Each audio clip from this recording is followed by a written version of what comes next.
Colegio Neurocódex, a mi directo amigo, el doctor Luis Arocha Mariño, a Vic Sabat, que ha sido puntal tecnológico de esta presentación, y a Isabel por su presentación. Bueno, entonces podemos arrancar. Biotimia es un neologismo. Eso quiere decir que es una palabra nueva. Si usted inventa algo, desarrolla algo, pues también tiene la posibilidad de ponerle el nombre. Bio viene de vida y eutimios quiere decir bienestar. Es decir, la biotimia es la vida buena. ¿Sí? Entonces, un proceso que hemos venido desarrollando a través ya de algunos años.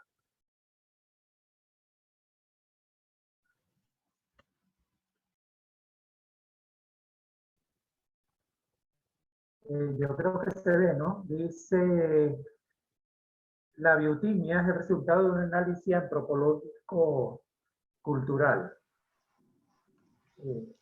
Hicimos un estudio abarcando casi 7.000 años de historia, analizando las culturas, y con el propósito de identificar las pautas que conectan la experiencia humana de vivir a través de todas las épocas, es decir, qué es lo que transversaliza la experiencia de vivir en todas las culturas, de manera tal de que pudiéramos formular una cartografía mental. Y una cartografía es eso, es como un mapa, es tener un mapa de la vida, tener un mapa del comportamiento humano.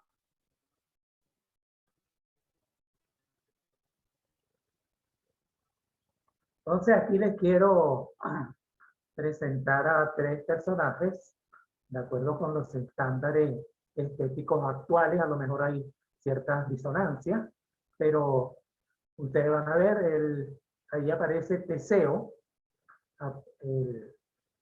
y Teseo vivió supuestamente hace unos 2000 años antes de Cristo, o sea, la bicoca de 4000 años con relación a nosotros. Está Alejandro Magno, o Alejandro el Grande, que vivió alrededor de los 300, el año 340 antes de Cristo. Y está otro personaje, en este caso latinoamericano. El náhuatl es un idioma bastante difícil de pronunciar para nosotros, pero su nombre es que aparece ahí, Nezahualcóyotl, y está ubicado en el año 1440. O sea, como ustedes ven, como un poco más, y se hubiera encontrado con, si no con Cristóbal Colón, por lo menos con Hernán Cortés, ¿no? Pero bueno, estos 3 personajes. Y dice, la idea es la siguiente. Yo les quiero describir un poco la vida de cada uno de ellos. O sea, cuál es la experiencia humana de vivir de ellos 3. Y yo les voy a pedir que ustedes descubran y comenten cuál es la pauta que conecta estas 3 vidas. El concepto de la pauta que conecta, un concepto que desarrolló Gregory Bateson. Él daba clase en Stanford University y daba clase, por supuesto, de antropología. Entonces, en una oportunidad que había un examen final, hizo lo siguiente: sacó del bolsillo un pequeño libro de poesía, leyó una parte de una poesía de Lord Byron, es un poeta inglés del siglo XIX, que se llama La canción del pirata. Cerró el libro y le dijo a los estudiantes, un poquito sorprendidos: ahora ustedes van a salir al campus de la universidad y van a buscar una ramita, una flor, una hoja o una brizna de hierba que ustedes puedan, cuando vuelvan a entrar al aula a presentar su examen final de antropología, describirme cuál es la pauta que conecta la poesía que yo leí con la hojita, la ramita, la flor, la brizna de hierba que consiguieron en el campus. Entonces, bueno, es un ejercicio parecido. Yo les voy a describir un poquito brevemente la vida de cada uno de ellos y les voy a pedir que ustedes entonces me digan cuál es la pauta que conecta a estos tres personas. Como le decía, Teseo, ubíquense 2000 años antes de Cristo, en Creta, una isla que está en el mar Egeo, equidistante de Asia, África, y Teseo era hijo de un noble de Atenas. Y entre Atenas y Micenas y Creta hubo una guerra. Y Atenas perdió la guerra. De manera tal que se vieron obligados a, todos los años tenían que enviar 7 jóvenes, 7 muchachas, 7 muchachos, que iban a ser entregados al Minotauro, para que el Minotauro las devorara. El Minotauro no comía sino carne humana. Entonces, bueno, Teseo fue a la isla de Creta con la intención de eliminar al Minotauro y por lo tanto liberar a Atenas de esa responsabilidad. Entonces, claro, para ellos se encomendaba a sus dioses. En este caso, ustedes la ven, se llama la diosa de las serpientes, decidido a acabar con ese monstruo que vivía en la isla de Creta. Y conoce a Ariadna. Ariadna es la hija del rey de Creta. Y entonces se enamora de Ariadna. Entonces, bueno, él entra en una serie de preparativos, como ustedes ven ahí, un deporte que practicaban en Creta, saltar toros, como toros de lidia, pero parecen mucho más bravos, ¿no? Y entonces los saltaban sobre el lomo, practicar la pelea, el box. Se dice que el boxeo es original de Creta, y porque él tiene un propósito que ya, aparte, ya no es solo matar al Minotauro, es desposar a Ariadna, a la hija del rey de Micenas, y de esa manera también liberar a Atenas, a su ciudad, de esa obligación que habían contraído cuando perdieron la guerra contra Micenas. Bueno, ahora entonces le voy a hablar de Alejandro, como ustedes saben, ubíquense, 440 años antes de Cristo. Un hombre, aparte de un guerrero imponente, fue un hombre muy religioso. Siempre invocaba a Zeus. Cuando derrotó a los persas, dio 300 armaduras al templo de Palas Atenea, que aparece ahí, la diosa guerrera. Y cuando pudo atravesar el Helesponto, el estrecho de las Dardanelos, pues también le rindió tributo a Poseidón, el rey del mar. Él tuvo una vida, una preparación. Bueno, Filipo II de Macedonia, que era su padre, le puso de preceptor nada más y nada menos que a Aristóteles. Entonces Aristóteles le enseñó ética, lógica, elocuencia, y era una persona realmente muy preparada. Alejandro Magno, o además de su dotes guerrera, él desarrolló la costumbre cuando tomaba un país. Se casaba con la reina o una de las princesas, desposó a 3 reinas, pero también fue amante del comandante de artillería de su ejército. Entonces, bueno, era que se llamaba Hefestion. Y ustedes lo ven ahí, ven a Hefestion. De la misma manera que dicen que Aquiles tenía a Patroclo. Bueno, entonces Alejandro Magno tenía a Hefestion. Y obviamente, ¿qué anima? ¿Qué motiva? ¿Cuál es el logro, el reto que quiere alcanzar Alejandro Magno? Puede dominar el mundo, controlar el mundo, poner el mundo a sus pies. Y este por fin es nuestro representante de Latinoamérica. Nezahualcóyotl Coyotil, conocido como el monarca guerrero. Él, él tuvo una vida bastante agitada. Su padre era el monarca de Texcoco, pero un pueblo enemigo, pues no solo lo mató a él, sino que masacró a toda su familia y se apoderó del reino de Texcoco. Entonces él tuvo que vivir prácticamente en el exilio hasta que logró recuperarlo. Y era también una persona muy religiosa y trató ellos eran politeístas, pero trató de proclamar un dios, perdón, Tocle Nahatwe, ustedes lo ven ahí, que era el Mocoyaní. Es algo así como el creador, es decir, pasar de un politeísmo a un monoteísmo alrededor de un dios. Él consideraba que estaba presente en todo, un poco se parece al dios de Spinoza o al dios de Albert Einstein. Entonces él lo invocaba en todas sus empresas guerreras. ¿Y qué quería Nezahualcóyotl, que quiere decir el coyote que ayuna, de paso?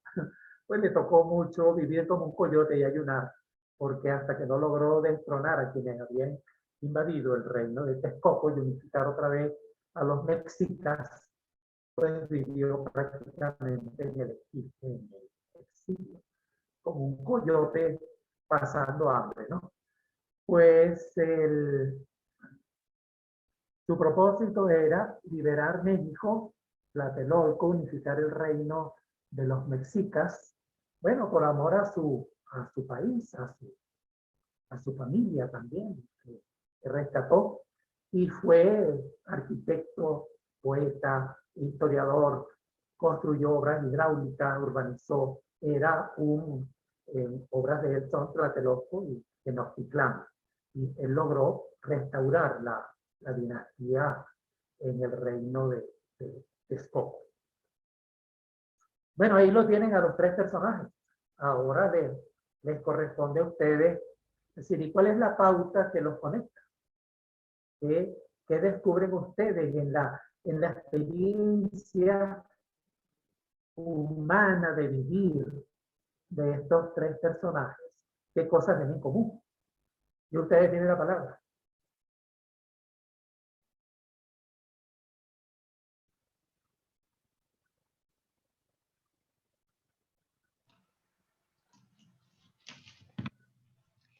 Bueno, yo diría, por ejemplo, que la religiosidad, ¿no? Es decir, un aspecto trascendente, un compromiso con algo que va más allá de ellos. Por lo menos es lo que veo.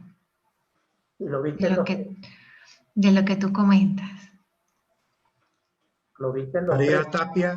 Caridad Tapia nos dice transformar el mundo. Y Caridad alguien que está Tapia. identificado como Video a Todos dice, todos creían en algún dios, deidad.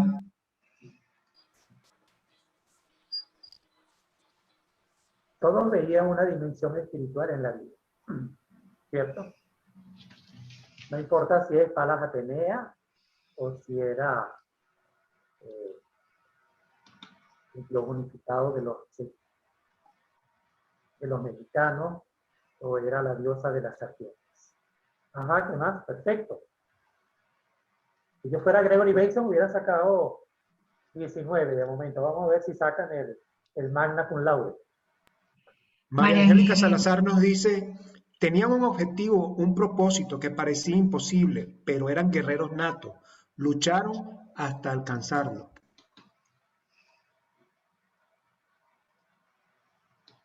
Ah, qué bonito es. El símbolo de la biotimia, si ustedes lo vieron al comienzo, hace alusión al mito de los guerreros de la cruz. Y de hecho el guerrero es uno de los personajes de la biotimia. En efecto, todos tenían un propósito, todos le dieron un sentido a su vida y todos tenían algo que lograr. Perfecto. ¿Quién dijo eso para felicitarla? María Angélica Salazar. Ana Angélica. Qué buena. Así es. Esa es una pauta también que conecta los tres. Ya tenemos dos. Tenemos una dimensión espiritual de la vida y tenemos un propósito, algo que los anima, un desempeño, algo por lo cual vivir, por lo cual luchar. ¿Y qué otra pauta vieron? Van dos.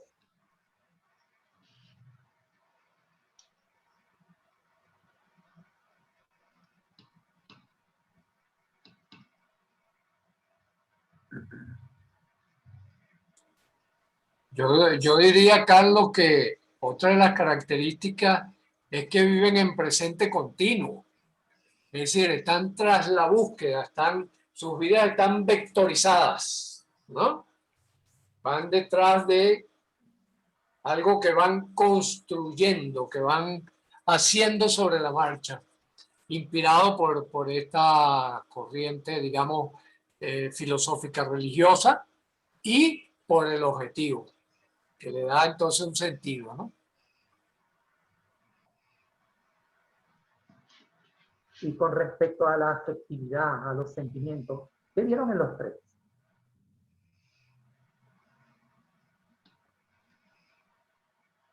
Clarisa escribe que el deseo del más, de algo más allá de lo que había.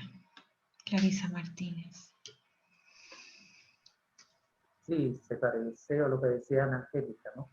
El tener un proyecto en la vida, algo que lograr. El asumir un rol y cumplirlo. Vinculado a un proyecto, ¿no? No importa si es urbanizar Tenochtitlán o si es unificar el imperio griego, cosa que logró Alejandro Magno. El imperio griego se había dividido y él logró unificarlo. Carlos, pudiésemos llamar a eso amor o pasión. Bueno, vieron el amor y en la pasión, lo vieron en Teseo. Vieron amor y pasión en Teseo, emoción. Llega a Creta y se enamora de Ariadna. Ya no solo se trata de matar a Minotauro, es desposar a Ariadna. De manera tal que Ariadna se convierte en cómplice de Teseo, porque entrar a matar a Minotauro no era poco, ¿no? Entonces, perdón, vamos a regresar.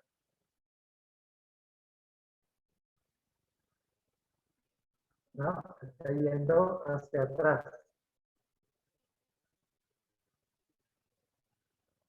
A ver del anterior. Es si recuperamos a los tres personajes. Este todavía es Alejandro Magno. Y este es el primero que es Teseo. Entonces ahí está Teseo enamorado de Ariadna. Ahí está Alejandro enamorado, desposó a otras reinas, pero enamorado de Hefestio. Y ahí está Nezahualcóyotl, que desafió un imperio para reunificar a su familia. ¿Ven alguna otra pauta entre los tres? Ya hemos pasado por la parte de la espiritualidad, por el hecho de tener un proyecto, darle un sentido a su vida, por tener una vida emocional, afectiva, vigorosa, ¿sí? Y tener proyectos que quieren lograr. Pero hay todavía una pauta que no hemos tocado. Miren a Teseo. A lo mejor con los cánones de la belleza no está en muy proporciones del siglo XXI. Bueno, porque él es del siglo XXI antes de Cristo, ¿no? Pero él se prepara físicamente de una manera muy exigente para estar a la altura del Minotauro y con la complicidad de Ariadna. Alejandro tuvo de maestro de esgrima Leónidas, famoso guerrero griego. Era domador de caballos. Recuerden que él doma a Bucéfalo. Y por eso es que Filipo, rey de Macedonia, su padre, lo admira y le dice: hijo, búscate un imperio, porque ya Macedonia no es suficientemente grande para ti. Y bueno, Bucéfalo fue su caballo de batalla. Desde adolescente, él a los 16 años vio cómo mataban a su padre y sus hermanos. Y se regó en unas cuevas. Y con los sacerdotes, a él lo formaron desde el punto de vista físico para ser un guerrero. Llegó a ser un excelente guerrero y pudo vencer al señor de Texcoco y reunificar el país de los mexicas. Entonces hay un componente también físico, corporal, que está presente en los tres, exigente de tener una presencia en el mundo, que no solo es una presencia espiritual o afectiva o realizadora, sino que también es una presencia y no sabemos qué tan alta era la salud, porque después finalmente a Alejandro Magno lo envenena cuando tenía 34 años.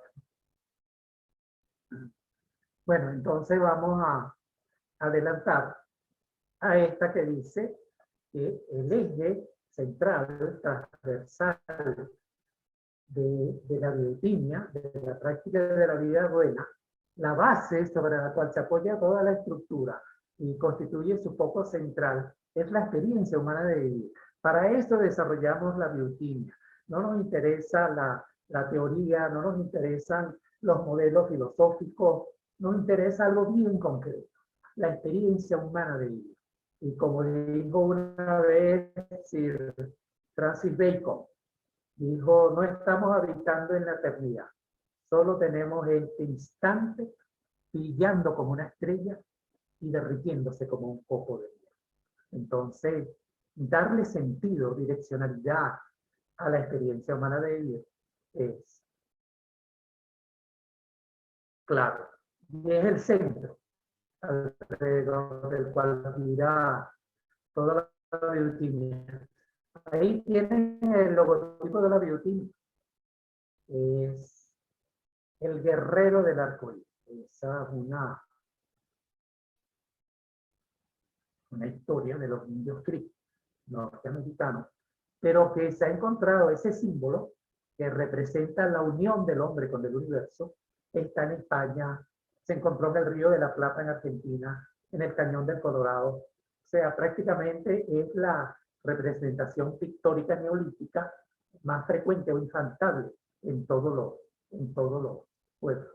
Porque la promesa del regreso de los guerreros de la luz, que no es sino las personas decididas a construir un mundo mejor, a creer que un mundo mejor es posible. Estos son los guerreros de la luz. Y ese es su logotipo. Esto representa, ese arco es el arco iris, es la unión del hombre con el universo. Entonces aquí tenemos una lámina que dice que no es la biotimia, no es una teoría psicológica. De hecho, sus raíces no son psicológicas. No es una terapia. De hecho, en biotimia decimos nadie cura, nadie sana a nadie. Toda sanación es una autosanación. El ser humano es autopoyético. El ser humano tiene la capacidad de mejorarse a sí mismo. Tampoco es un modelo del comportamiento humano. Una vez Luis Arocha me dijo que había computado 200 modelos del comportamiento humano. Y todos ellos, pues, los desgranó y los analizó detalladamente. Tampoco es una filosofía de la asistencia. Nosotros, más que filosofía, hacemos filautia. Es decir, nos centramos en la valoración del ser humano. No en las ideas, no en buscar una verdad, sino en buscar la calidad de la vida. Y tampoco es metafísica.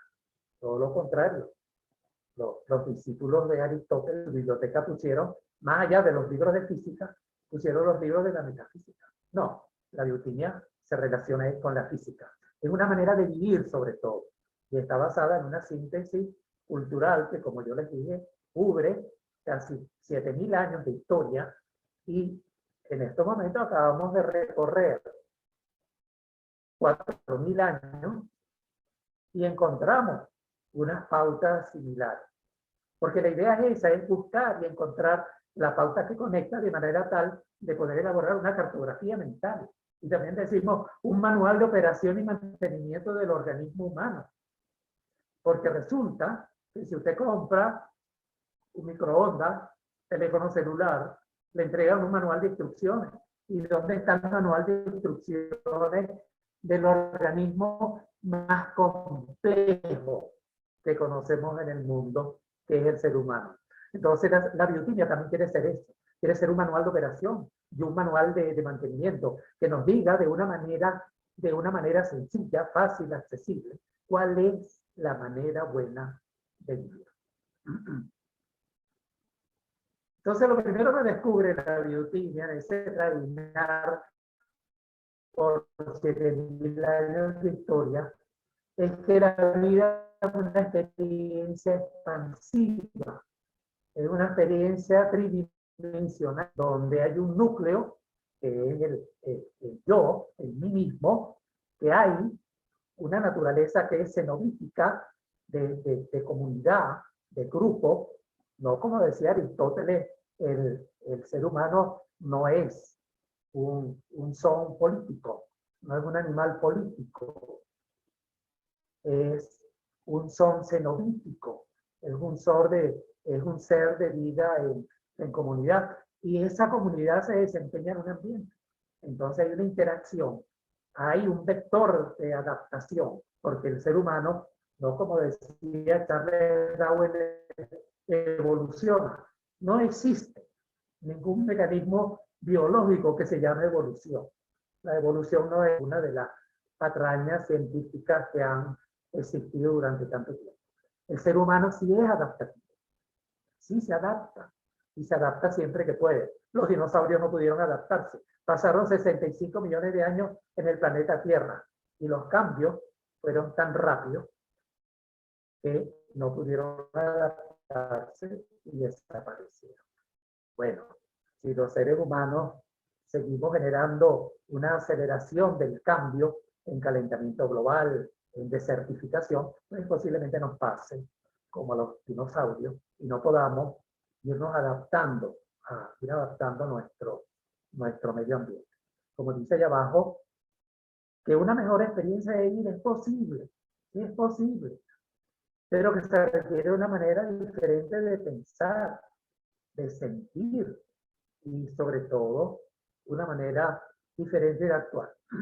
Y por ese camino, y como ustedes vieron en las pautas que conectan, pues encontramos que sí, que a través de toda la historia humana ha habido lo podemos llamar como ustedes quieran, ha habido un campo, un aspecto, una rama.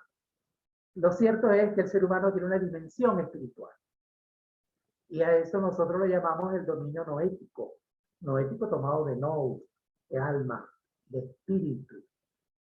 Lo llamamos también el dominio vinculativo, porque nos vinculamos primero que nada a algo más grande, como lo hacía Teseo, como lo hacía Alejandro, como lo hacía el coyote. Nos vinculamos a algo más grande. Y nos vinculamos a la alteridad, a esa dimensionalidad de que tiene la vida humana. Nos vinculamos a nuestra comunidad, nos vinculamos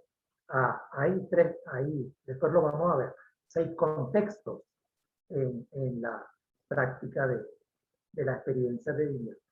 Un dominio cognitivo, el hecho de reflexionar, de pensar en el mundo de las ideas, sobre cuál es mi función en el mundo, de desarrollar un proceso de pensamiento que me lleve a formular proyectos, ideas que pueda realizar. Y un dominio afectivo, el amor también que se lleva a cabo en esos contextos. El amor, el afecto, el dominio afectivo tiene que ver con las emociones y los sentimientos. Y ese es un campo en el cual Luis Areuta y yo podríamos estar hablando todo el día y creo que no nos pondríamos de acuerdo. O sea, si se trata de un dominio emocional o un dominio afectivo, Y en biotimia decimos que el dominio afectivo es el dominio de los sentimientos y de las emociones. El enamorarse, el sentir que hay algo por lo cual vale la pena, pues, ir a la batalla de la vida. Y descubrimos también, y ustedes también lo encontraron, bueno, ese fue el quinto, que no quedaba tan claro, que es la preocupación por la salud, por el bienestar, por el cuerpo, por el ejercicio, por tener el mejor desempeño físico, combatir el envejecimiento, que es ese proceso insidioso que no tiene nada que ver con la edad, tiene que ver con el deterioro organístico que ocurre cuando no tenemos una vida que es una vida buena. Entonces, para evitar el envejecimiento, detener el envejecimiento, o por lo menos aminorar la tasa. Y está ese dominio conativo, el dominio del desempeño, el dominio del ser en el mundo, el de asumir un rol, un logro. Entonces, el ser humano es un acúmulo de todos tenemos talentos personales. Y entonces reconocer esos talentos y integrarlo a nuestro ser en el mundo es una responsabilidad que tiene todo ser humano. Entonces estos son los 5 dominios que conforman la experiencia humana de vivir. Nosotros debemos llamar los dominios. ¿Por qué? Y por eso el título de la charla, la maestría. Porque el ser humano siempre ha querido dominar, ha querido tomar posesión del dominio del espíritu y del dominio de su mente y del dominio de su afecto y de su cuerpo y ser sano, saludable y tener una vida longeva y del dominio conativo de realizar su propósito. Entonces utilizamos una metáfora que decimos, este es el telar que teje la trama de la vida. Este es el telar que teje la trama de la vida. La práctica de la vida buena, como ustedes ven ahí, como una especie de templo, tiene cinco columnas. Ahí aparece uno de los lemas que tiene la biotimia, que dice et lux in tenebris lucit. Lo dijo San Pablo, pero claro, él hablaba de Jesucristo. Pero no importa, dice, la luz surgió de las tinieblas. Como menciona tantas veces Luis Arocha, hemos babelizado la comprensión de la vida humana, hemos babelizado la experiencia humana de vivir. Y eso nos ha sumergido como ocurrió en el sitio de Babel, que estaban construyendo un sigurat, una pirámide que querían que llegara al cielo, porque el hombre sentía que había alcanzado lo máximo, lo único que le faltaba era llegar a encontrarse cara a cara con Dios. Entonces, bueno, el Señor los confundió, y ahí vino lo que se llama la Babel. Bueno, nosotros también hemos creado nieblas alrededor de la comprensión de la vida humana. Entonces dice aquí, la vida humana se sustenta no sobre una ni dos, sino sobre 5 columnas, sobre la conciencia plena y la posibilidad de que esa conciencia se expanda y vaya de la conciencia de mí mismo a la conciencia del otro, a la conciencia de mi mundo, a la conciencia del universo. Es la expansión de la conciencia. Es uno de los vectores que mueve la individuación. Pero también hay otra columna importante, que es la paz mental. La biotimia tiene 5 metaestados. Cada dominio apunta a un metaestado que, sumados, producen la vida buena. La vida buena. La experiencia humana de vivir es la vida buena. Pero eso tiene como 5 componentes. Hay que pasar por 5 estados y tratar de lograr esos 5 estados y lograrlo de la manera más plena posible y lograrlos de la manera más congruente posible. Entonces, no solo se requiere conciencia plena, se requiere la paz mental, la paz de la mente, la estabilidad cognitiva en el dominio cognitivo. Pero ¿qué se requiere en el campo de los afectos, de los sentimientos, el equilibrio emocional? Reconocer nuestras propias emociones, reconocer las emociones en el otro, tener control de nuestras emociones, evitar el desbordamiento emocional. Y en el campo corporal, bueno, apuntamos a lo que es la salud y al bienestar. Y en el dominio cognitivo, aquí apuntamos a la realización personal. Y todo eso se apoya sobre una base común que dice 100% de responsabilidad, 100% de congruencia. Responsabilidad viene de responder, de dar respuestas. Yo tengo posibilidad de expandir mi conciencia. ¿Y cuál es mi respuesta? Yo tengo posibilidad de superar la barrera del cenecimiento y tener salud y bienestar.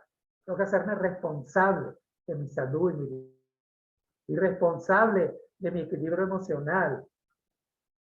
Entonces, a veces nos hacemos irresponsables y decimos, porque tú me sacas de quicio, contigo no puedo. ¿Y dónde? Entonces, ya no es 100% de responsabilidad. ¿Me quedo con cuánto? ¿Me quedo con un 40, con un 60? ¿Qué hago con mi responsabilidad por mi salud, por mi bienestar? ¿Le doy 30% al farmacéutico? ¿30% al médico? ¿20% a mi pareja o a mis padres que me cuidan? ¿Y yo con cuánto me quedo? Porque allá abajo dice 100% de responder, 100% de respuesta, no 20%, no 40%. Yo tengo que dar 100% de respuesta. Y en mi realización personal, mis talentos, ¿y cuáles son mis talentos?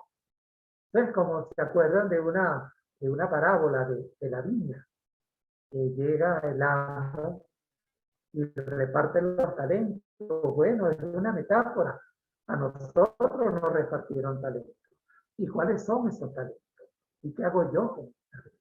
¿Cuál es mi nivel de realización personal? Y entonces, y la congruencia.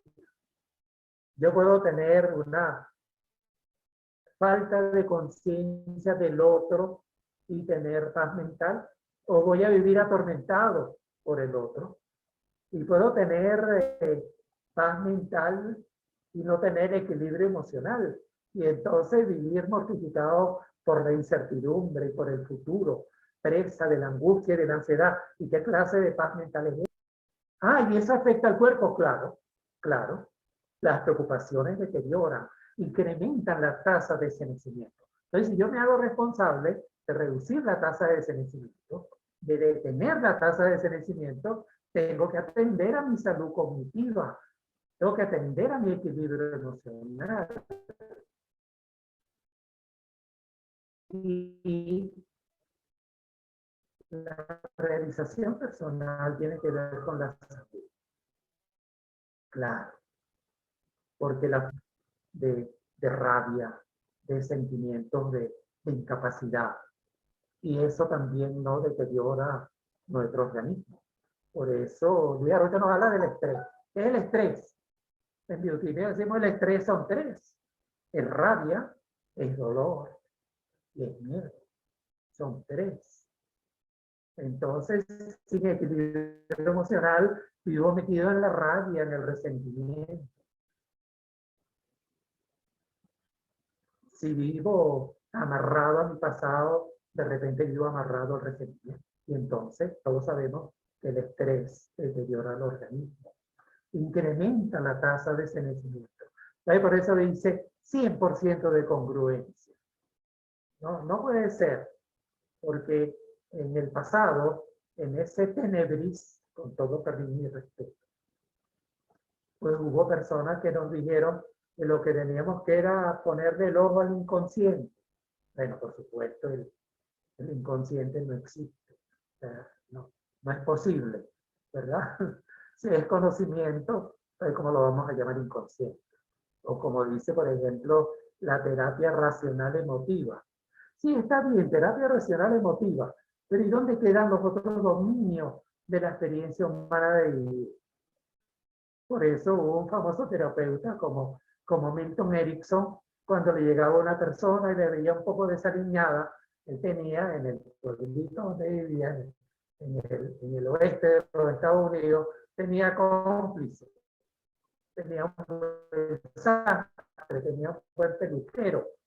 Y enviaba a su paciente al sastre y al peluquero, porque seguro que cuando esa persona se viera con un buen pelo, se viera atendiendo a su corporalidad, pues también su higiene cognitiva. Hay 5 higienes en la biotimia. Su higiene conscientiva, su higiene vinculativa, pues sí, iba a mejorar. Pensaba tantas soquetadas y se veía en el espejo y decía, yo soy una persona que vale la pena. Esa es la filautia, eso no es filosofía. Eso es centrarse en el ser humano, no centrarse en el campo de la idea. Y a lo mejor se sentía mejor y se sentía capaz de lograr más cosas.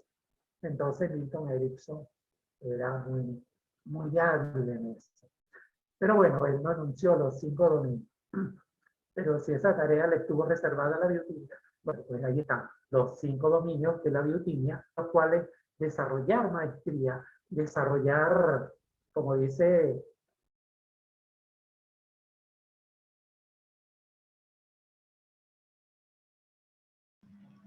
Pareciera que se cayó la señal. Sí, creo que se le cayó la señal a Carlos, ¿no? Es que no Sí, está aquí. se le cayó. Ya creo que regresó, ¿no? Ah, no. Aquí está. Carlos, tienes el micrófono apagado. Misterio de la cibernética. Ok, compartir pantalla. Volvemos a compartir pantalla. Qué cosa. Bueno, ya no Perfecto. quedaban muchas láminas, pero se volaron.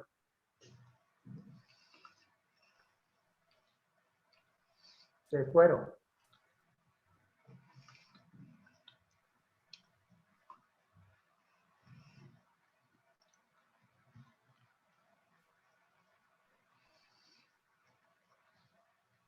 No sabemos si está entrando.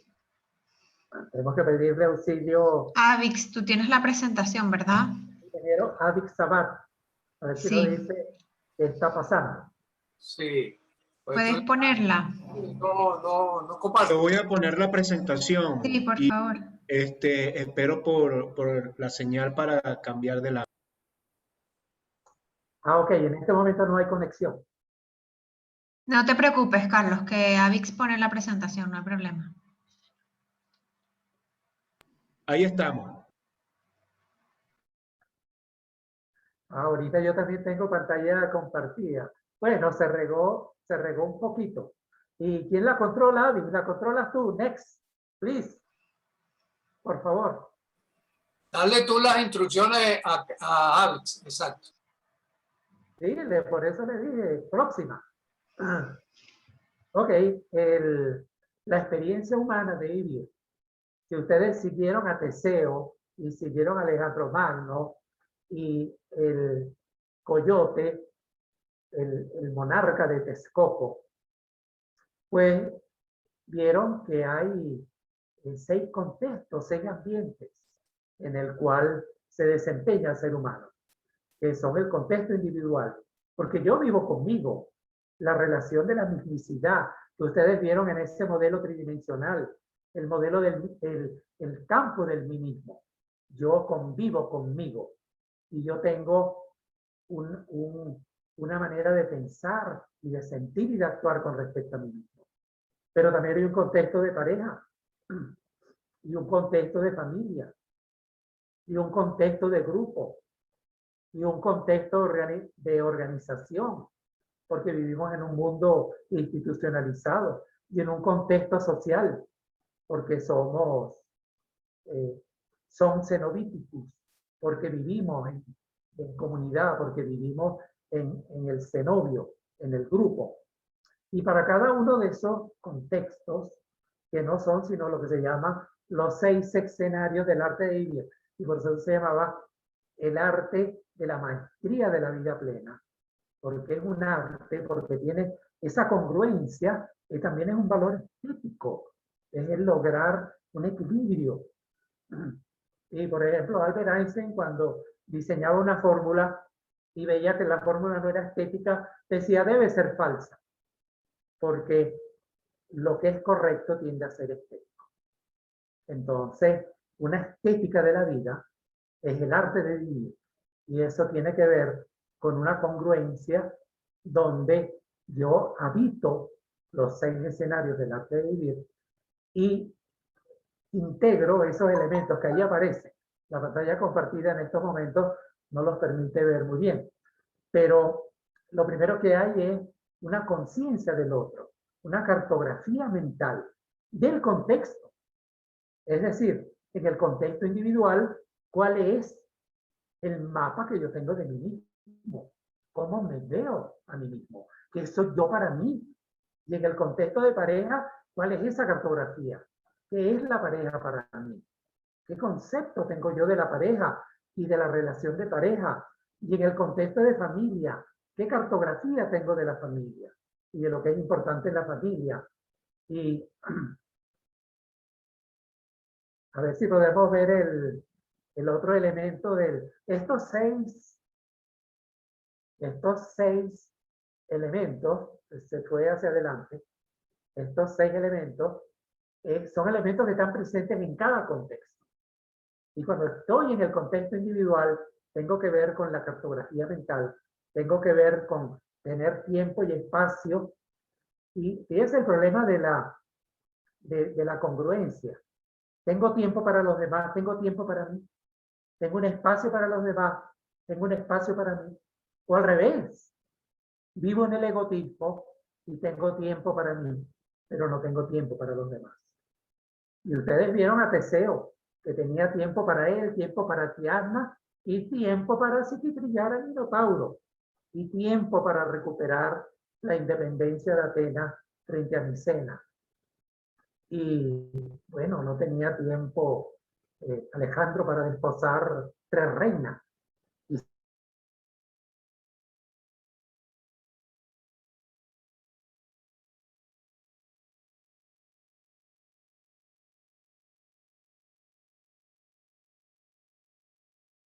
¿Y cuáles son las oportunidades y amenazas que existen en cada uno de los contextos? ¿Y qué recursos y qué carencias existen en cada contexto? Entonces son 5 dominios, son 6 contextos, son 6 elementos y a todos debe aplicársele la congruencia. O sea, no es posible, por ejemplo, como pretende con todo cariño y respeto Albert Ellis y Aaron Beck, de buscar una congruencia en el lenguaje y en las emociones, pero dejar de lado el cuerpo o dejar de lado la realización personal. Todo eso tiene que ser, el enfoque hacia la experiencia humana de vivir tiene que ser holístico, completo. El inconsciente es importante, pero más importante es la conciencia. Y más importante es integrar la conciencia a hechos concretos de la vida. Entonces, ¿y cuántas experiencias hay? N. Cada experiencia que tiene esos mismos elementos,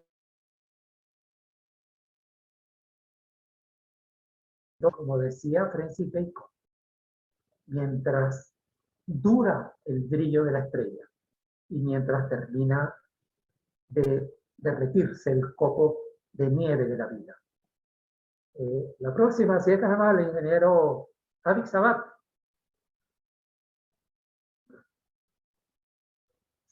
Ok, y entramos en la parte medular. ¿Por qué medular? Porque biotimia no es una teoría, porque biotimia no es un modelo. Para nosotros, si tuviéramos que dividir la presentación en 2, diríamos, hasta aquí fue abautismo. About es acercadeísmo. Estamos hablando de la cosa, pero no es la cosa. Es algo que en biotimia procuramos rehuir y centrarnos en lo que llamamos el biofulness, Porque el biofulness es la manera de implementar. Nosotros no hacemos biotimia. La biotimia es un marco referencial. Lo que hacemos es biofulness, que es el camino de la salud, el bienestar y la longevidad. No para orientar a nadie, ni terapizar a nadie. Vemos que hay una etapa que llamamos, bueno, lo llamaron los antiguos, lo llamaron los griegos y los antiguos cristianos, que es la metanoia. Y la patrística convirtió la metanoia en arrepentimiento. No, no es arrepentimiento. No es arrepentimiento. Teseo no tiene que arrepentirse de que su padre hubiera perdido la batalla con el rey de Micenas. No, lo que se trata es de crear una experiencia de vida mejor. Entonces, es ir acompañando a otro, pero al encuentro de sí mismo. Y para eso tenemos 5 cajas de herramientas. Una caja de herramientas, yo les hablé de las higienes. Bueno, esa higiene espiritual, higiene vinculativa, lo que llamamos el soulfulness, la plenitud de la espiritualidad humana, que pasa no por una concepción metafísica, no, por una higiene vinculativa, del vínculo de mío conmigo mismo, mío con mi creador, porque soy criatura, y vínculo con la alteridad, vínculo con la ambientalidad. Y el mindfulness, que es la plenitud mental, y que tiene que ver con cosas muy concretas, que es la higiene cognitiva, la higiene del pensamiento. Mientras mi pensamiento sea recursivo, mientras yo no preste atención a lo que yo estoy prestando, mientras yo no haga como...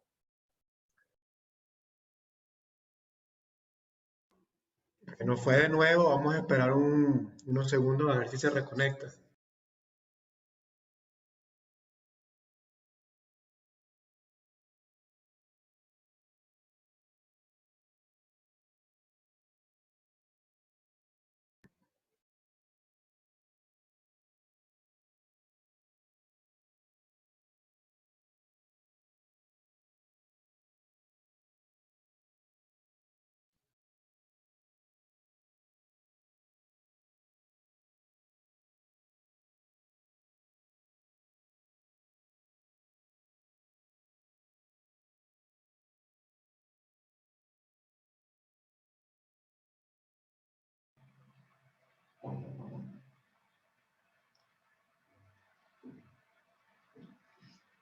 Hay algunas preguntas en el chat, Alex. Tú se las haces a Carlos. Sí, mientras, ¿cómo se llama? Mientras Carlos se reconecta, ¿qué les ha parecido la cosa hasta ahora? Interesante. A mí por demás interesante, toda una experiencia. Bien interesante porque es incluso congruente con Neurocódex, ¿no? Es bastante alineada con nuestra Una de las cosas, Carlos y yo conversamos mucho, ¿no? Somos amigos de hace muchos años, ¿no? Y una de las cosas que él me decía es que el hecho de tantas coincidencias entre la biotimia y el modelo estándar hace que probablemente podamos confiar en que estamos en buen camino. Porque si dos que hemos trabajado, bueno, hemos trabajado juntos algunas veces, pero la mayor parte de las veces separados, estamos llegando a las mismas conclusiones, significa que algo de verdad debe haber allí, ¿verdad? Por supuesto. Sí, sí, sí, sí. Y diferentes vías, además. Exacto. Yo diría diferente terminología. Yo hasta ahora no veo diferencia ninguna entre el modelo estándar y lo que él está presentando. Lo que veo es una diferencia de lenguaje, de términos. ¿Verdad? Porque fíjate, por ejemplo, higiene vinculativa es el aspecto espiritual. Mindfulness es el aspecto de pensamiento. Una preguntita, Luis. Ajá. Biotimia es una, o sea, filosofía de vida, es como decir, medicina ultramoderna, sí, o sea. Él lo define como una práctica. La biotimia. Pero es que toda práctica tiene una teoría detrás. O sea, sí, porque parte de las preguntas que le tengo, ¿no? Cuando termine, pero creo que sí, vamos a ver si se reconecta, ¿no? Ahora fíjate, bio significa vida, y eu significa bueno, y timia se refiere a los afectos. O sea, por eso, ¿cómo se llama? La buena vida afectiva y biológica, ¿no? Y por eso contempla los aspectos físicos o materiales o biológicos, los aspectos mentales, los aspectos, él separa también los aspectos mentales de los aspectos afectivos. Nosotros lo vemos más como aspectos cognitivos y aspectos afectivos, ¿no? Como parte de lo mismo de la mente, ¿no? Y de hecho, según distintas escuelas o enfoques, hay distintos nombres para las cosas, ¿no? Pero en esencia estamos, por lo menos lo que yo logro distinguir. Ay, ¿cómo se conecta? Pareciera que está conectado ahora. Ya se está conectando. Estás en silencio, Carlos, no podemos escuchar. No sé por qué, pareciera que hablas, pero no te escuchamos.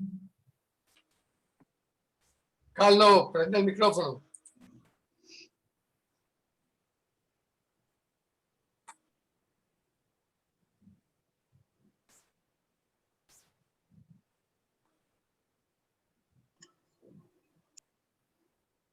Todavía no te escuchamos. Conectar con el audio, dice allí, ¿no? Avi, ¿tú le puedes conectar el audio? Ya pronto va a estar en línea, solo que estábamos conversando a través de WhatsApp. Ya lo vamos a Sí, sí, darle instrucciones por WhatsApp para que pueda activar el audio. Es que exacto. todavía no ha podido configurar desde el teléfono el mismo. Ah, ok. Ok. Sí. Bueno, un poco eso es lo que yo encuentro. No sé si ustedes coinciden conmigo o les parece que sí hay diferencias importantes, ¿no? Para aquellos que conocen el modelo estándar, pues, o sea, que han trabajado ya, que tienen tiempo trabajando con Neurocode y conocen el modelo estándar, ¿no?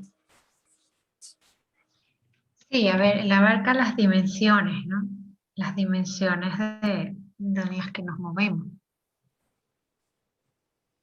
Así es como lo veo yo. Sí, sí, sí.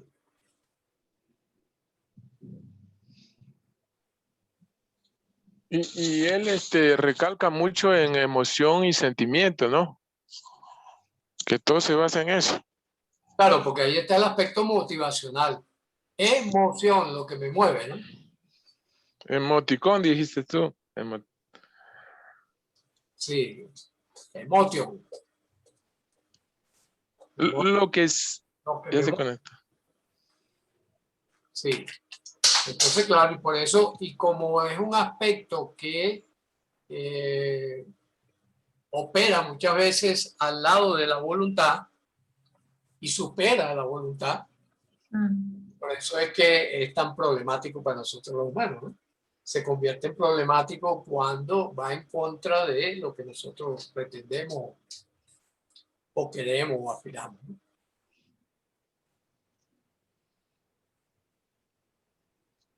Sí, inclusive él dice que lo que entendí era que había como una higiene para cada uno de esos aspectos. Sí. Me voy a cambiar para el celular porque ahora tiene otra actividad en la Ok. computadora. Perfecto. Ya estamos David, si tratando de puedes poner solucionar el la problema con el presentación, micrófono. la tuya, pon la Eh, presentación, sí, porque tengo, claro. o no. Ajá, por la Mientras arreglamos el problema del micrófono, vamos a poner un video del colegio. Vale, perfecto.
Sí, para las que no sepan nada, este curso que acaba de mostrar Avix es una formación para padres, ¿ok?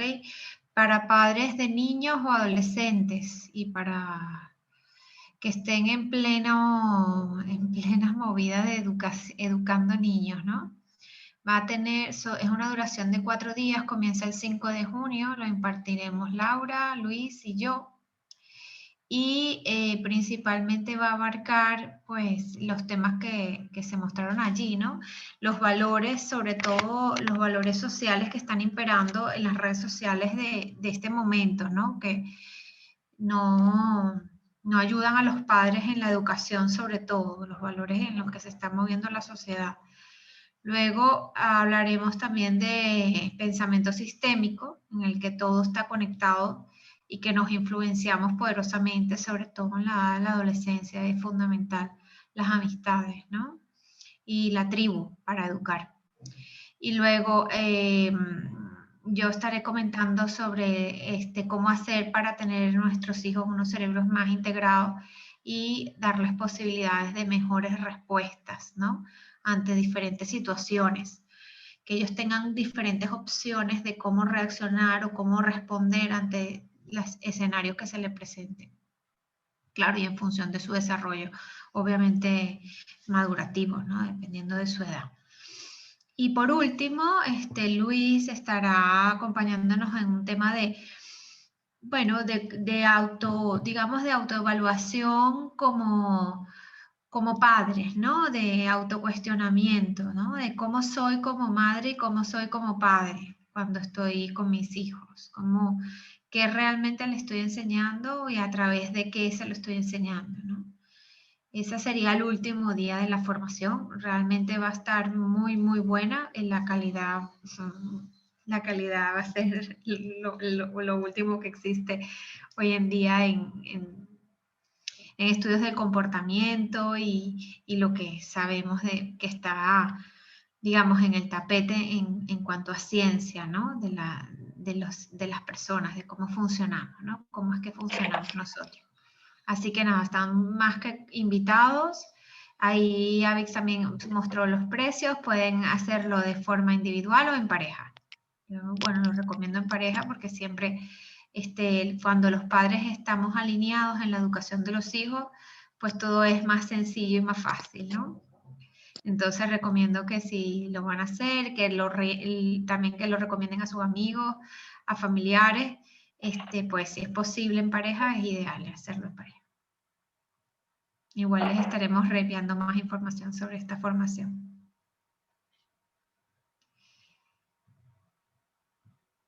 No sé si Avix ha podido, me parece que se desconectó. Ah, no, sí, Avix está por aquí. Ha podido solucionar No ha reaparecido Carlos. No, están solucionando el asunto del audio. Claro que en Venezuela la señal realmente no es muy buena, entonces Sí.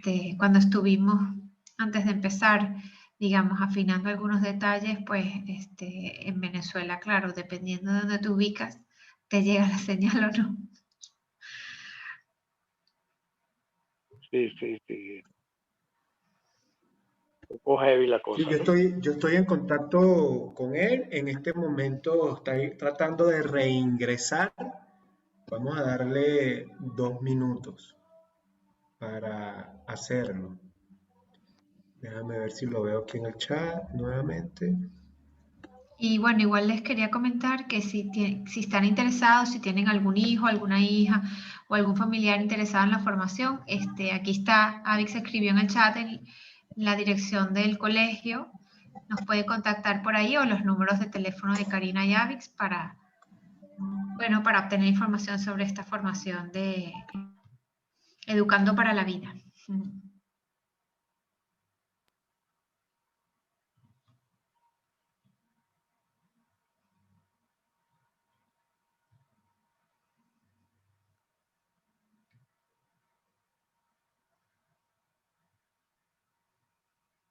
Ok, bueno, podemos continuar conversando nosotros acá.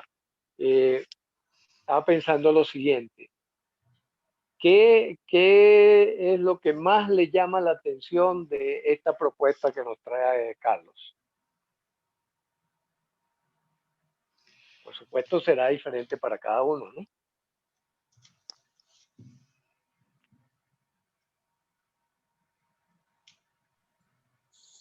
Sí. Para mí, Luis, es lo mismo de Neurocódex, pero con otros términos. Sí, ¿no? Sí, yo creo que lo que falta puede marcar una diferencia interesante. Es decir, una diferencia de enriquecimiento, por supuesto, ¿no?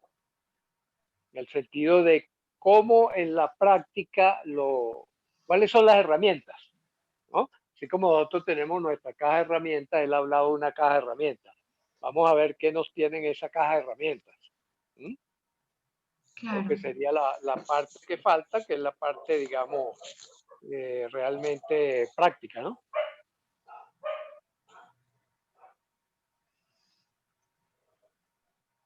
Por ejemplo, ¿qué herramientas maneja para el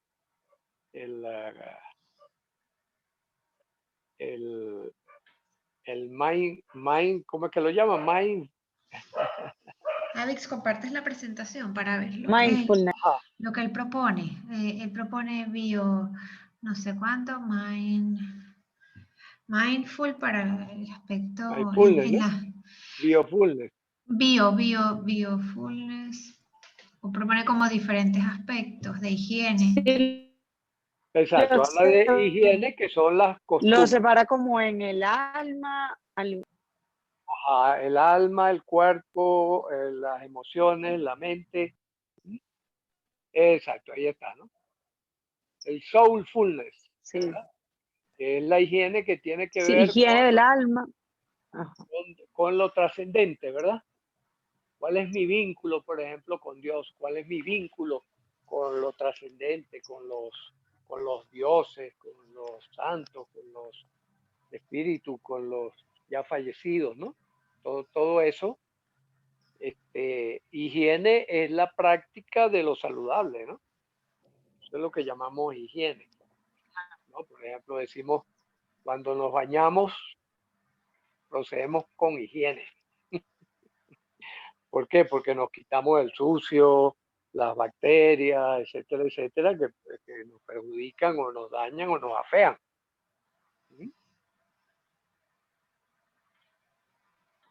Hizo mención, por ejemplo, a eso que efectivamente hacía Milton Erickson, que muchas veces, por ejemplo, hubo muchos pacientes en los cuales Erickson comenzaba enviándolos a la barbería, a la peluquería, a comprarse ropa nueva, etcétera, etcétera, como una manera de entrar a ese mundo interior y promocionarle un bienestar. Incluso hay un caso famoso, ¿no? Un caso famoso de una señora que fue a decirle que ella se iba a suicidar, pues que ella le estaba dando el último chance a Erickson, pero que ella había decidido suicidarse porque la vida ya no tenía ningún sentido para ella. No sé, recuerdo si había sido que había enviudado, que había divorciado o algo, una ruptura amorosa, y no veía más allá de pensar que ya no tenía más oportunidades. Y entonces Erickson le dijo, bueno, ya que usted se va a matar, ya que usted se va, complázcame en una sola cosa. Qué interesante, ¿no?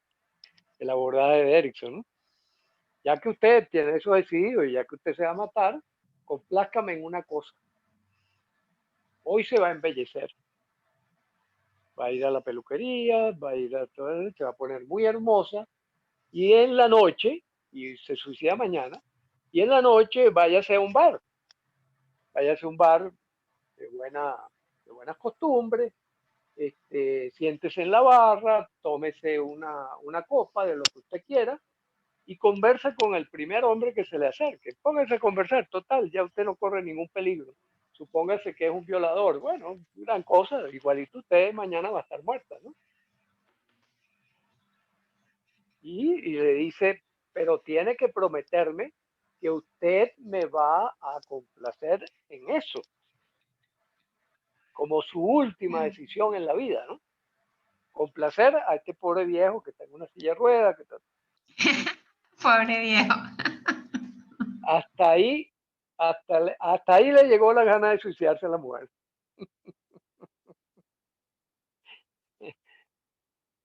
Entonces, ese tipo de cosas son interesantes, ¿no? Porque redefinen el hecho de que nosotros siempre partimos de premisas,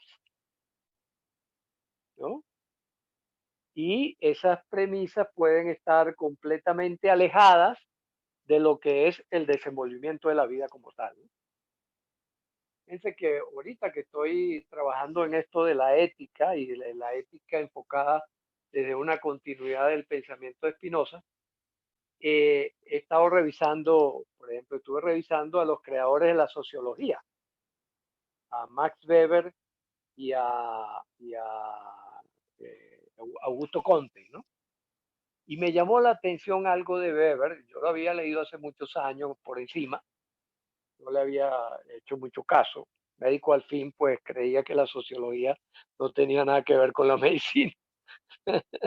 Ahora sabemos que es un solo campo, ¿no? Y entonces, pero rescaté algo muy interesante de Weber. Él hablaba de dos tipos de ética. Hablaba de una ética de convicción y de una ética de responsabilidad. La ética de convicción es que yo tengo unos principios y tengo que seguir esos principios. Las religiones, las ideologías, cualquier cosa que diga, no, como esto es así, lo trascendental me dice, esto es así, yo tengo que comportarme según eso. Y la ética de responsabilidad es qué implica mi acción frente al mundo, ¿no? ¿Qué implica mi accionar frente a las posibilidades de crecimiento o decrecimiento? Weber ponía de ejemplo, bueno, a los fundamentalistas, ¿no?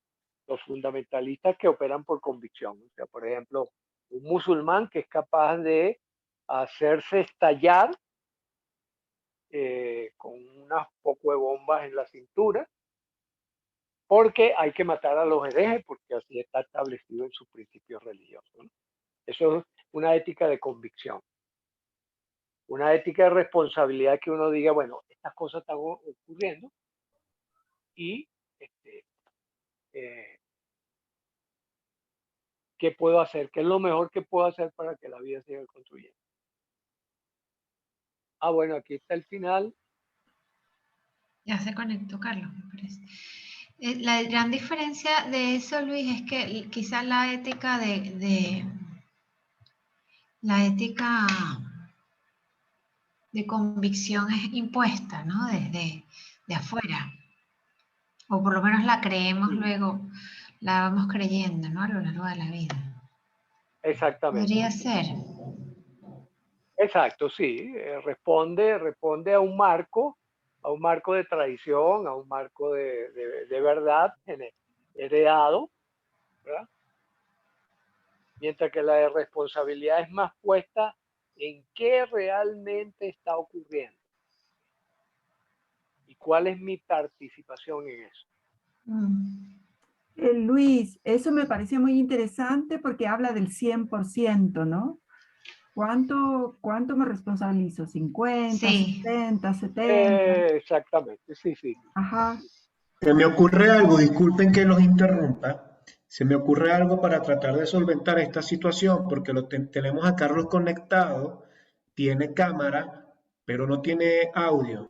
Entonces voy a realizar una llamada de WhatsApp para que el restante lo escuchemos a través de mi audio, si es posible. Sí, sí, sí. ¿Qué les parece esa idea? Perfecto. 4x4, dale. Perfecto. Entonces ya vamos a tratar de solucionar esta. Ahora ya, Carlos puede hablar, creo. ¿Aló? Ajá, Carlos, te escuchamos. Ah, porque me están llamando. Sí, ahora a sí, te No, estamos listo, listo. escuchando, ya, que estaba Carlos. deshabilitado el audio. Ya, vale. ¿Qué pasó? Bueno, no importa, problemas tecnológicos. Eso no son problemas bioquímicos. Seguimos. Ok, se entiende.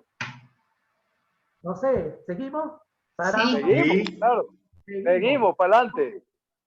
Ok, se entiende. Biofulness es la plenitud de la vida, pero esa plenitud de la vida tiene que ser en todos los dominios. Entonces, por lo tanto, hay un soulfulness, hay un mindfulness, hay un emofulness, hay un bodyfulness y hay un successfulness. Hay una higiene espiritual de la conectividad, una higiene de la vinculación con los demás. Hay una higiene del pensamiento, una higiene de las emociones, una higiene corporal y una higiene de mi manera de estar en el mundo. Entonces, que llamamos aquí la higiene realizadora. Bueno, yo ahorita no tengo aquí el dominio sobre la presentación, lo tiene Avix. Ingeniero Avix Sabat, siguiente. próximo. Ajá. Por ejemplo, esta es una manera. La biotimia le da mucha importancia a los sueños. ¿Por qué los sueños son importantes? Primero, porque son el 30% de la vida. Si usted no toma en cuenta los sueños, usted está dejando de lado el 30% de la vida. Y no solo eso, es la naturaleza de la representación onírica, que es diferente, obviamente. ¿Sí? Eso que llaman sueños son representaciones oníricas, pero que se dan dentro de unas condiciones muy diferentes. La condición primordial es que el umbral, el dintel de la conciencia, sube, de manera tal de que en el sueño se representan cosas que no se representan en la vigilia. Porque esa es la esencia de la vigilia. Vigilia viene de vigilante.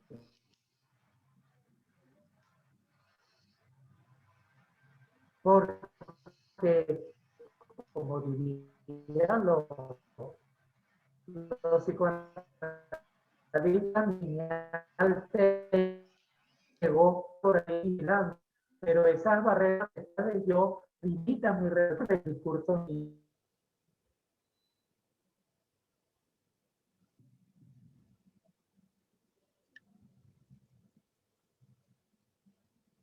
¿Yo lo escucho cortado o todos lo escuchamos cortado? Yo lo Ya se escucho entrecortado. volvió a destacar. Ah, pues entonces si se conecta, que se conecte sin vídeo, Avix, para que la... Ok, mejor todavía, exacto. Sin vídeo Ahora se para que está conectando. Ajá, vaya hablando. Ahora está conectado. sí, te escuchamos.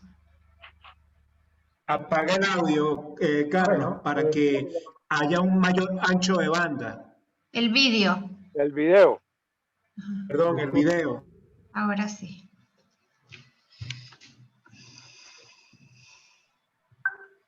Te ahora qué está escuchamos, pasando. te Échenle escuchamos la- Bueno, perfectamente.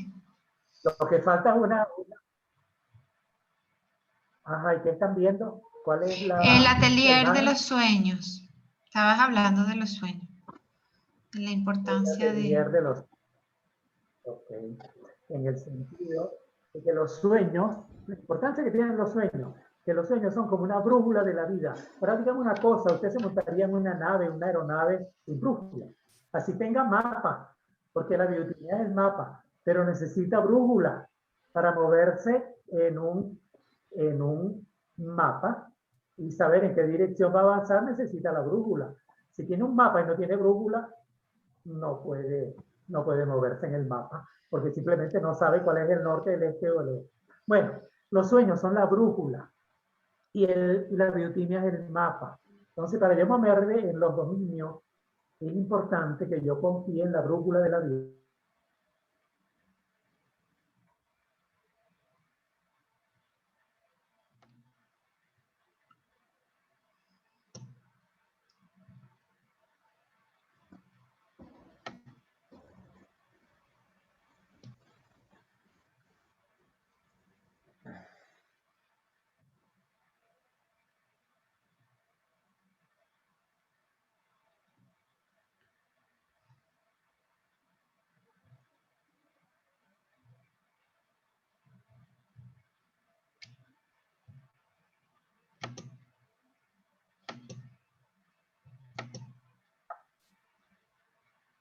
¿Aló?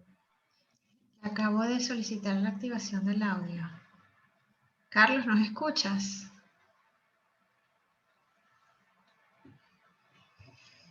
Sí, claro, yo siempre te escuchaba a ti, en ningún momento he dejado de escuchar. Perfecto. Vale. Y escucho a Entonces, Luis Arocha hablando, creo que habla acerca de la bioquímica, pero, vale. pero dice su conexión a internet inestable. Cónchale, eso no es ninguna noticia. Así es. Bueno, sigamos, lo escuchamos. Esto me dejó impresionada. La brújula, los sueños son la brújula.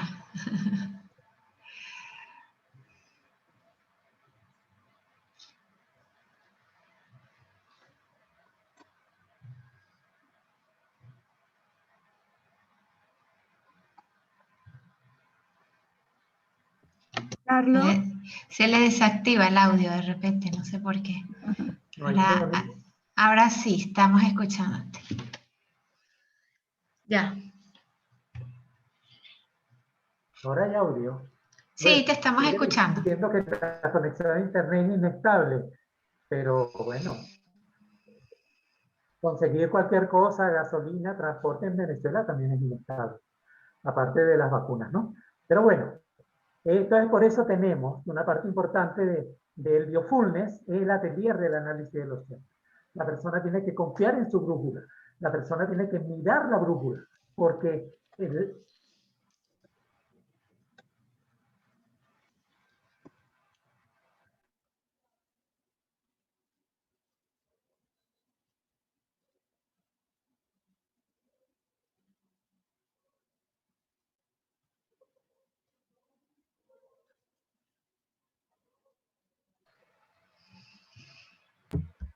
Se le desactiva el audio automáticamente, no sé por qué. Ya se lo estamos volviendo a solicitar. celular silenciar ahorita. Ahora, ajá. ¿Aló? Sí, ahora sí sí te te escuchamos. ¿Aló? Entonces debemos confiar en la brújula. Ok. ¿Nos escuchas? Sí. La brújula de los sueños, la brújula asistencial.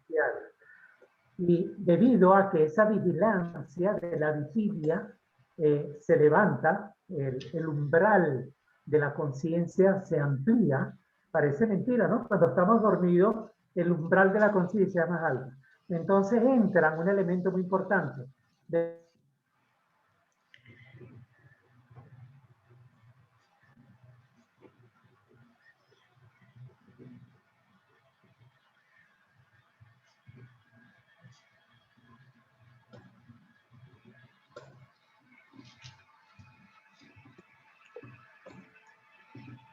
Avex, ve creando el grupo WhatsApp para tenerlo a la mano, ¿vale? Por si acaso, ¿me escuchas? Sí, te escucho. Yo estoy llamándolo para ver si continuamos a través de la llamada telefónica y dependemos menos de la conexión por Zoom, que es muy Ajá, pero accidentada. yo ahorita te oigo, Alex. ¿Tú no me Vale. oyes? Sí, te escuchamos. Yo te escucho a través de Zoom, más no a través de WhatsApp. Me gustaría llamarte para no perderte. Y entonces así es menos accidentado porque por internet va y viene. ¿Qué te parece? No, yo no tengo inconveniente. Esta es la Perfecto. última lámina, de hecho no hay más nada en la presentación. Perdón. Vuelvo a la anterior. No, eso que tienen en pantalla es la lámina final, que tú y yo hablamos, la lámina despedida. Entonces, Perfecto. esa es la despedida. Una cita del Upanishad. El Upanishad son textos sagrados de la India. Brihardayakaya, que quiere decir el más importante. Y Upanishad quiere decir oír, oír. No es hablar, es oír. Estar atento a lo que dice el maestro. Entonces, ¿qué dice el maestro del Upanishad? Dice, tú eres lo que es el profundo deseo de tu vida. Tal como es tu deseo, es tu voluntad. Y tal como es tu voluntad, son tus actos. Y tal como son tus actos, es tu destino. Esa es la congruencia de la biotimia, de los cinco dominios, ¿no? Yo no puedo ignorar mis actos y desvincularlos de la voluntad y hacerlos ajenos a mi deseo y no reconocer realmente qué es lo que yo quiero. Entonces, gracias por su atención y participación. Y tendremos que emigrar de país para irnos allá a hacerle compañía o a Luis Arocha o a Isabel para tener Estoy cerca de una Marruecos. mejor conectividad. Estoy en Exacto. Málaga. ¿Ah? Estás ahí cerquita de Marruecos, pues nada más hasta nadando, pues. Hasta Sí. nadando se puede llegar, ¿verdad? Al lado de tus ancestros, de encanta Ceuta y Málaga. Melilla. Mi mamá era de Cádiz. Mi mamá era de Cádiz. Ay, Tú estás en el imagínate. Levante español. Wow. Bueno, con el favor de la biotimia esperamos aterrizar en el Levante.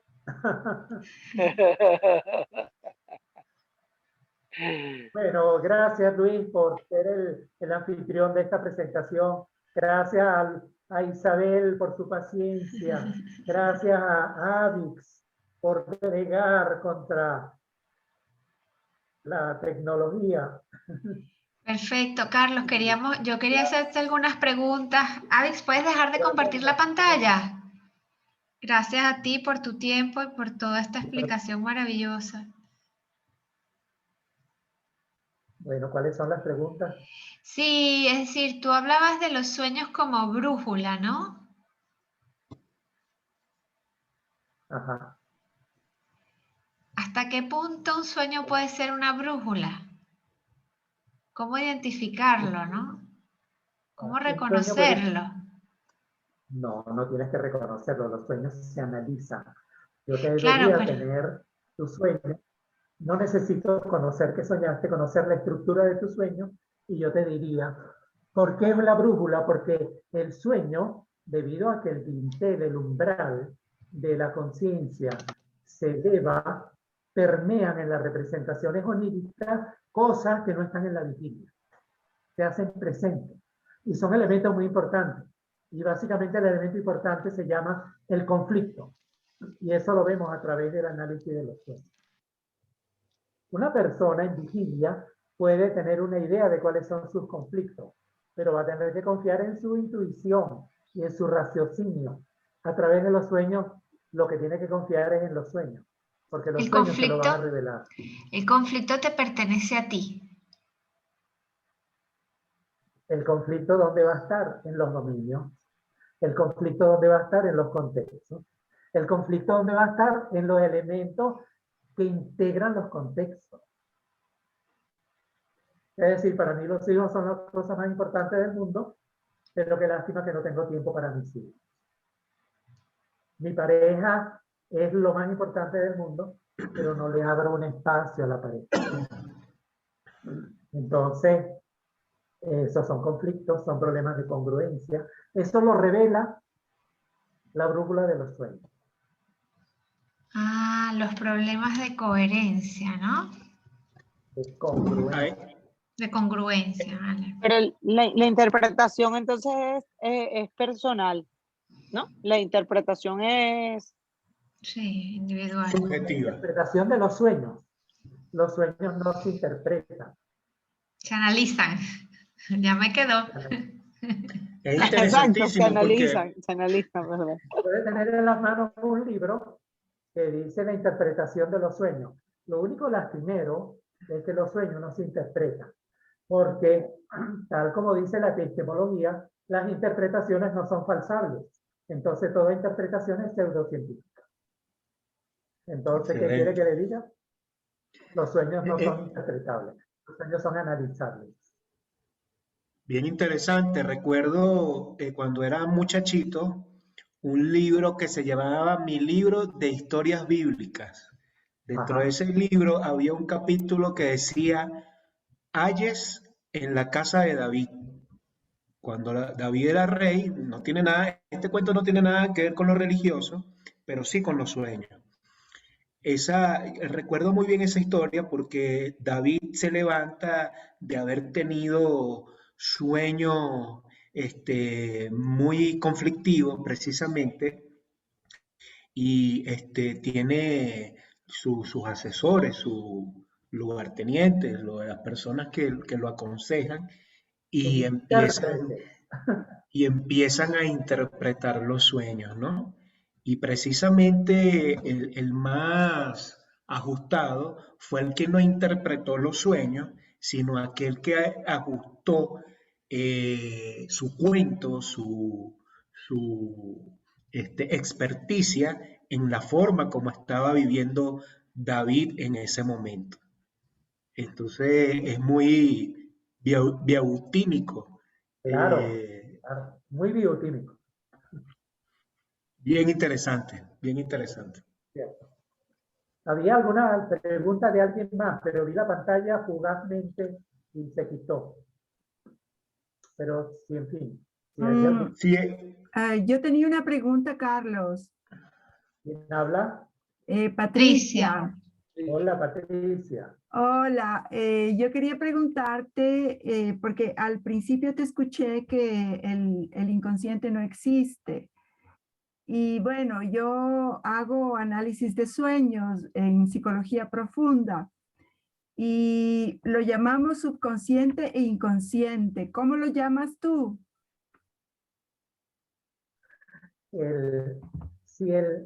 Fíjate, la naturaleza es tan sabia, Patricia, que cuando estamos dormidos, el corazón no se duerme, sería mortal. ¿Cuánto tiempo duraría el corazón dormido? ¿Cuánto tiempo duraría la respiración si los pulmones durmieran? ¿Cuánto duraría o qué incómodo sería si la vejiga se durmiera? Sería incómodo. ¿Sí? Hasta podríamos tener un problema de neuresis. Pero afortunadamente la vejiga está despierta y nos avisa.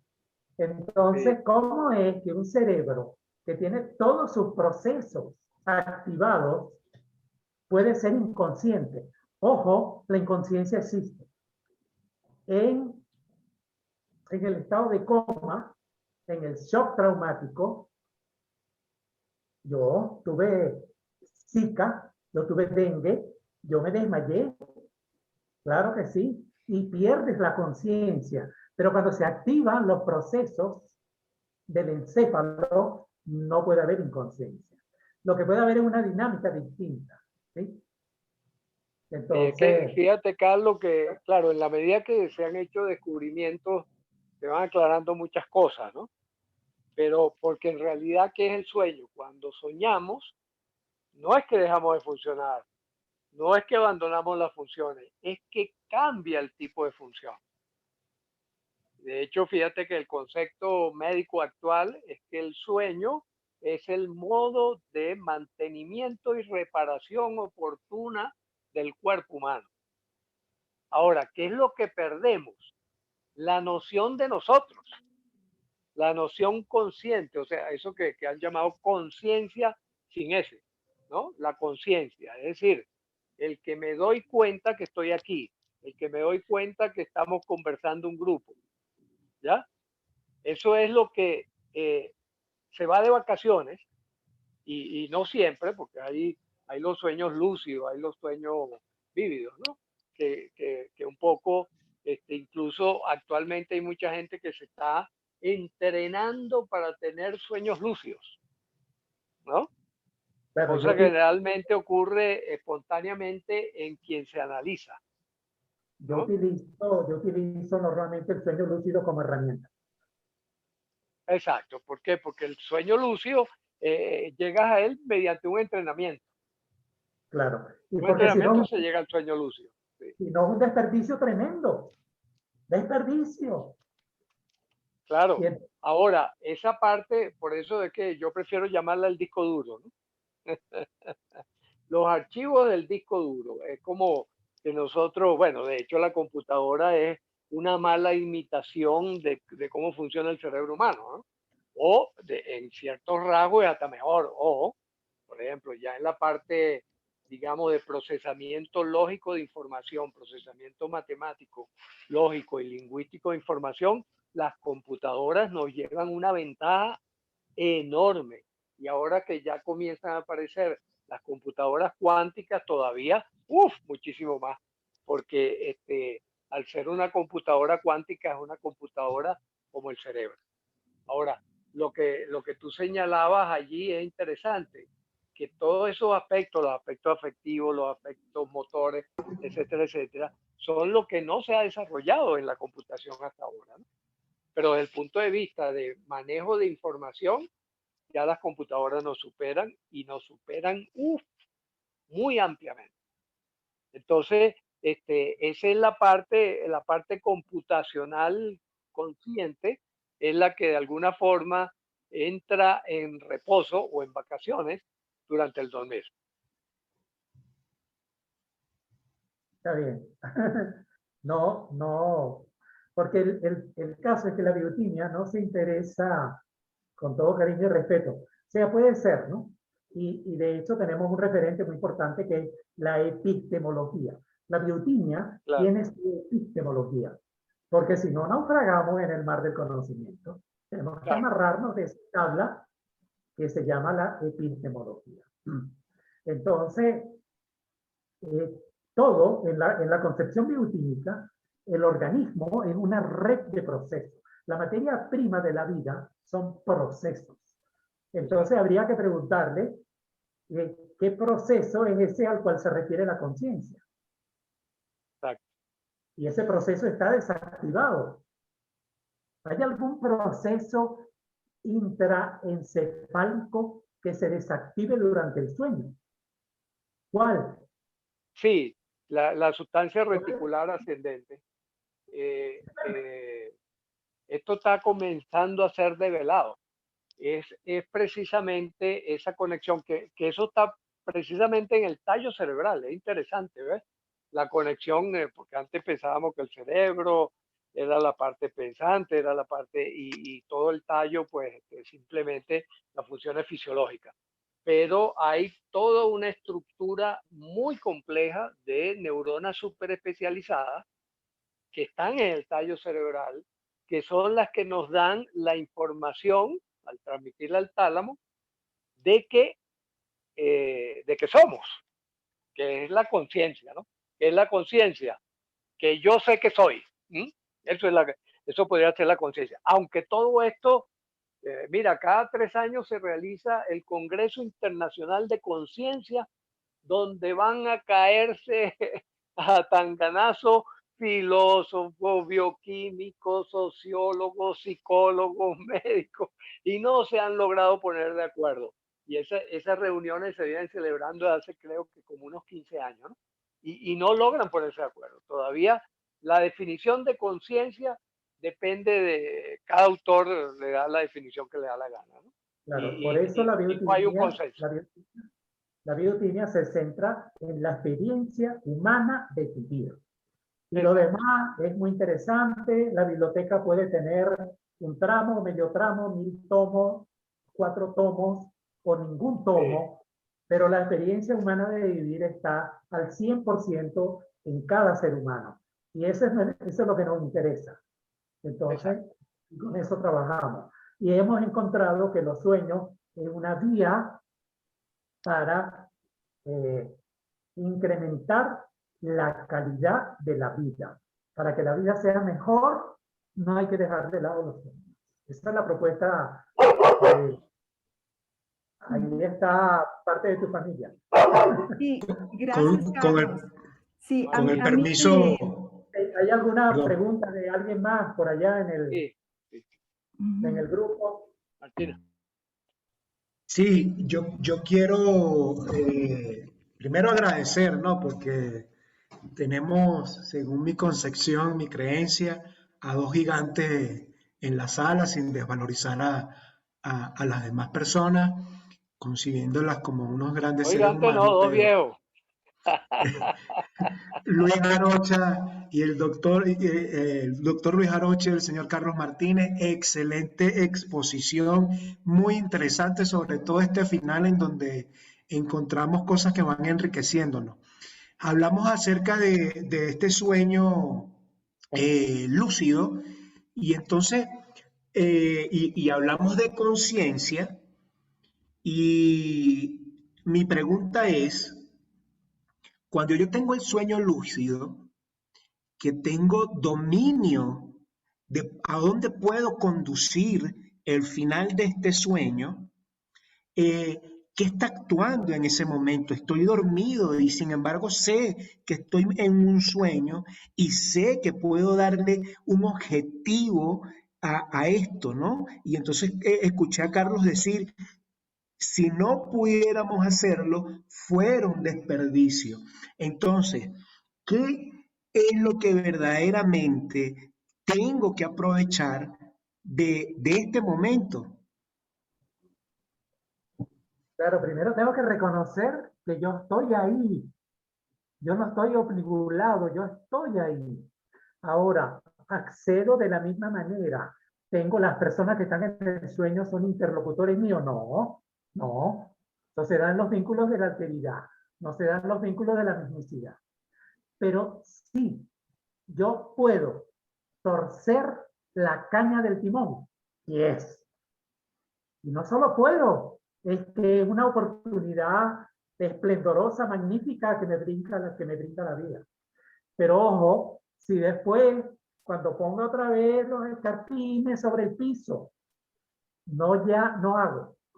Fíjate, Avi, el proceso, si se quiere, medular de la aplicación de la biotimia se llama individuación.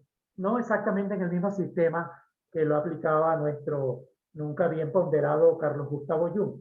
La individuación. ¿Y por qué? Porque no es una entelequia metafísica. Son dos procesos. Por un lado, la expansión de la conciencia y por otro lado, la integración a aspectos concretos de la vida. Si yo cuando pongo los pies a la mañana siguiente sobre el piso, esa conciencia ampliada no la integro a aspectos concretos de la vida, tengo que aceptar con todo respeto un axioma bioquímico que dice que cuando el pensamiento se desliga de la acción es puro mojón.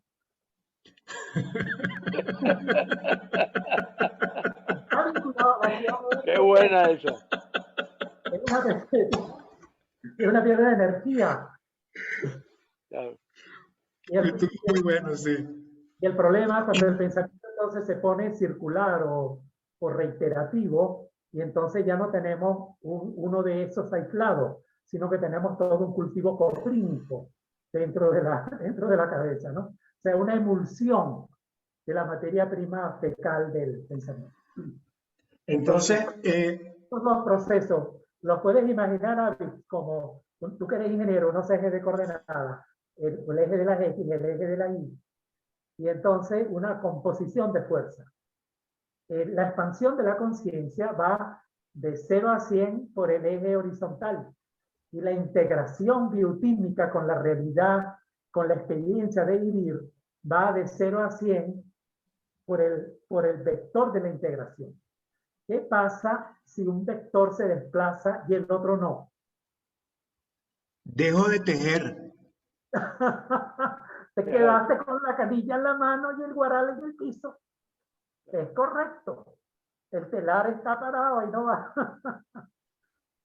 O sea, ¿de qué me sirve una expansión de la conciencia si no combino eso con una integración con aspectos concretos de la vida que están en los 5 dominios, en los 6 contextos y en los elementos estructurales? Y si no aterrizo en alguno de esos, entonces cultivo coprínico. Entonces, para que haya individuación, que no es sino desligarme de ese proceso que vimos al comienzo, proceso triúnico, en el cual hay nos vamos adaptamos, desde el atrio materno nos adaptamos Nos adaptamos a la fisiología y la psicología de la mamá, porque nos podemos adaptar al sobresalto. ¿Por qué? Porque papá grita y le grita a mamá. Entonces yo me puedo adaptar al sobresalto. Y nazco con una dosis de adaptación. Y después me meten en la cuna y comienza dosis masiva. Y me rascan la barbilla y me acostumbran a ciertos estímulos. Y después voy a la escuela y la familia. Y entonces paso por un proceso de acondicionamiento.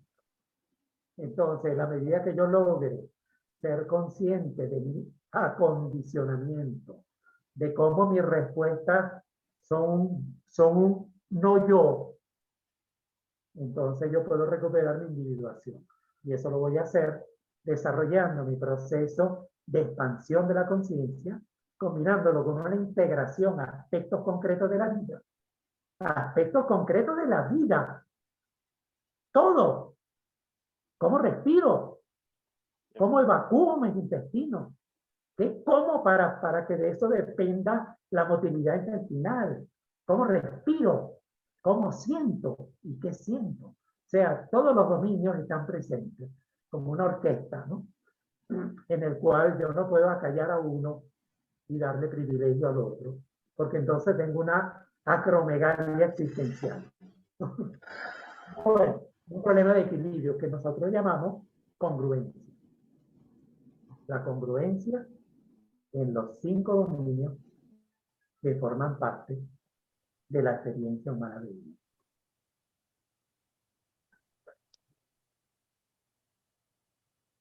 Muy bueno, Carlos, excelente. Bueno, yo no sé si hay algo más. Yo me temía, porque yo conozco los parámetros de Zoom, que después de 45 minutos te apagan la luz. Ahora, ¿por qué eso no ocurrió en esta oportunidad? Ah, porque es un Zoom pago. Capichi. Gracias al pagano. El pagano. Who is paying for? Yo creo que es el doctor Villarocha que está pagando. Ok, con razón. Gracias, Luis, por esta colita. Carlos, no, maravilloso, maravilloso. Y muchas gracias, Carlos. Estupendo, realmente excelente. Gracias.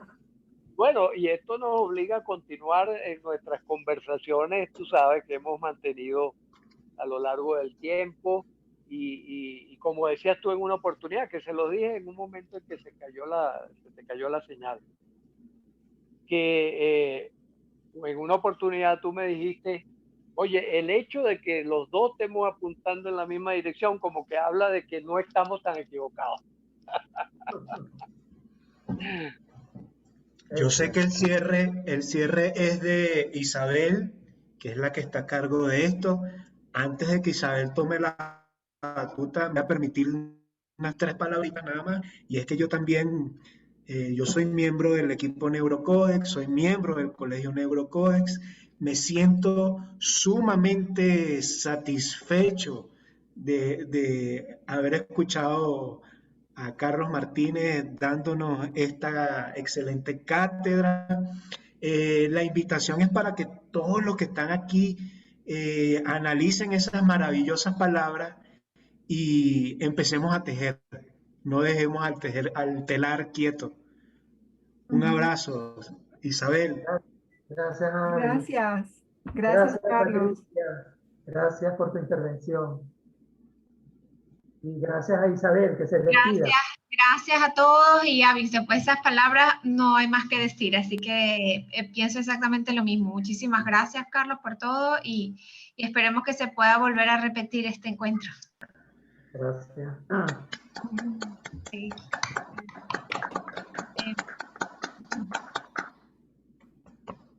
Bueno, un abrazo entonces para todos, bueno, los que quieran saber información o tener información sobre las formaciones que estamos impartiendo, ahí les dejamos el enlace al que pueden acceder, ¿vale? Y pues seguiremos en contacto, Carlos. Muchísimas gracias por todo tu tiempo y esta belleza de presentación, compartir toda tu experiencia. Gracias, Isabel. Recuerdos cariñosos a Málaga. Claro que sí. Chao. Un abrazo. Muchas gracias. Chao, gracias.